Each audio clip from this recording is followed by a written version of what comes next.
সারা উঠোন জুড়ে ভোরের নরম আলো খেলা করত কমলা মোটার সাদা শিউলিতে ঢেকে থাকা ছোট্ট আমাদের উঠোনের সবুজ মাটি।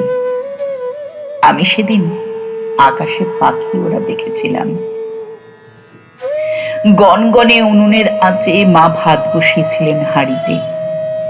মা আনাজ কাটতে কাটতে গাইছিলেন, কিরিটধারিণী তুষার শৃঙ্গে সবুজে সাজানো তোমার দেশ।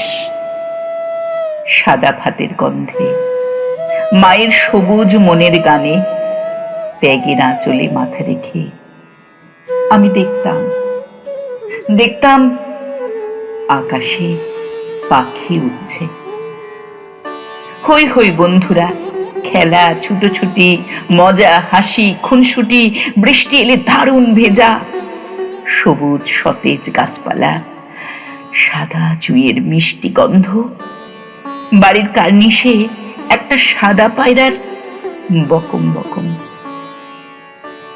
আমি সেদিনও দেখেছিলাম সাদা ডানা মেলে একটা পাখি উঠছে আকাশে। আজও আমি দেখতে পাই যত পাখি সব খাঁচার শিকল কেটে উড়ে যাচ্ছে অসীমে প্রাণের খুশিতে। একটা বাউল একতারাতে সুর ধরে গেরুয়া রাস্তা দিয়ে হেঁটে যাচ্ছে। সবুজ পাতা থেকে গড়িয়ে পড়ছে বৃষ্টির ফোঁটা।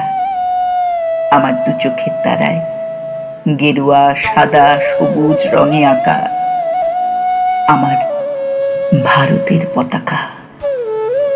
আমার শব্দে শব্দে বাজছে স্বাধীনতার গান, স্বাধীনতার ছবি। জাতি, ধর্ম, বর্ণ নির্বিশেষে সকলের একটাই পরিচয়, মানুষ।